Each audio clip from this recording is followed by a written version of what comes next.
Chegamos à última lição do trimestre, a 13ª lição.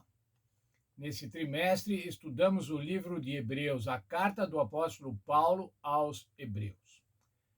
Uma mensagem de exortação, uma mensagem de ânimo para aqueles irmãos que estavam desanimando por conta das perseguições. Nesse trimestre, nós vimos o nosso Senhor Jesus como o nosso Rei, como o nosso mediador, como sumo sacerdote.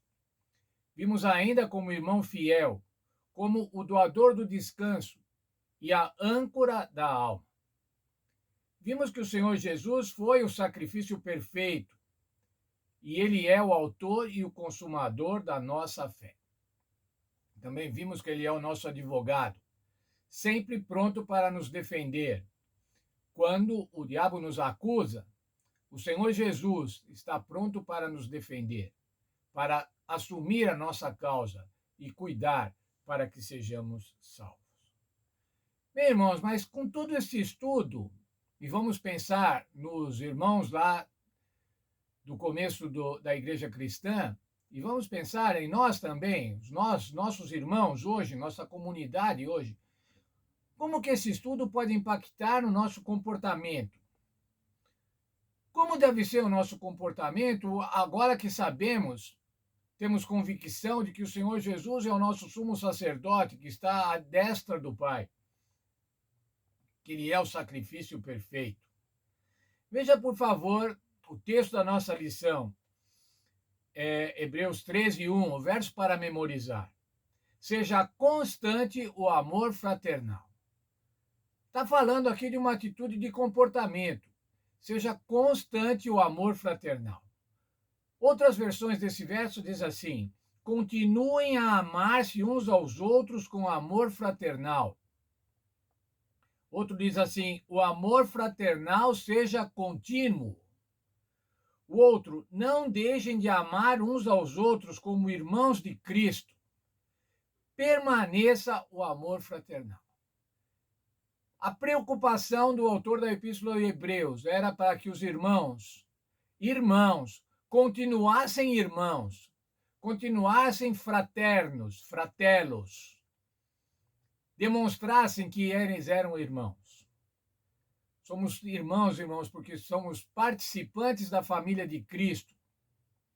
O Senhor Jesus constituiu uma família, a família são seus filhos, aqueles que o aceitam, aqueles que aceitam o seu sacrifício em favor de cada um dos seres humanos.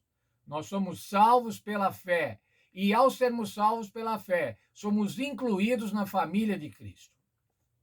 Hebreus capítulo 2, verso 11. Diz o seguinte: ora, tanto aquele que santifica quanto os que são santificados têm agora o mesmo Pai. É por isso que Jesus não se envergonha de nos chamar seus irmãos. Ora, o Senhor Jesus nos santifica e nós somos santificados. E quando isso acontece, nós temos o mesmo Pai. E o Senhor Jesus declara: estes são meus irmãos.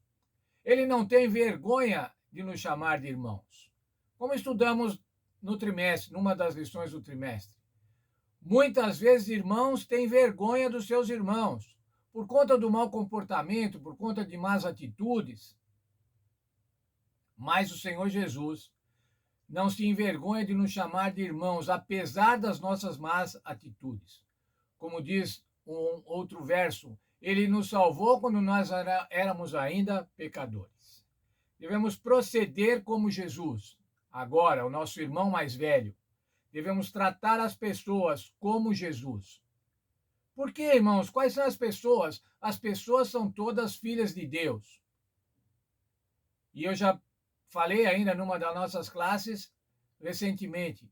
Você que é pai, você sabe muito bem como você fica feliz quando alguém trata bem seu filho, quando alguém trata bem sua filha. Há um versinho, não é popular, que diz assim: quem meu filho beija, minha boca adoça. Assim, irmãos, nós devemos adoçar a Deus, deixar Deus feliz ao tratar bem os seus filhos. Quais são os conselhos que Paulo continua dando ainda em Hebreus 13? Animem-se mutuamente, sejam hospitaleiros, visitem e apoiem os encarcerados e maltratados. Honrem o casamento, não cobicem, não sejam avarentos. Agradeçam e apoiem a liderança eclesiástica. E ainda mais, irmãos, ele pediu para que o povo, os irmãos da igreja, orassem por ele. Fraternidade. Por que é que Deus quer que nós sejamos uma fraternidade? Para nós podermos estar animados, para nós podermos ter bem-estar, para a nossa alegria e também, irmãos, para nosso testemunho. Ao nos constituirmos em uma fraternidade, nós testemunhamos ao mundo do amor de Deus, testemunhamos ao mundo do amor do Senhor Jesus Cristo. E servimos de exemplo, servimos de pequenos cristos para que as pessoas conheçam qual é o verdadeiro amor, qual é o amor pelo próximo. Fraternidade. Nessa semana vamos estudar, o título da nossa lição é Permaneça o amor fraternal. Que esse amor fraternal que o apóstolo Paulo estava pedindo para os irmãos hebreus do primeiro século manifestarem, seja uma manifestação presente e contínua da Igreja de Deus hoje, de cada um de nós que somos os seus filhos.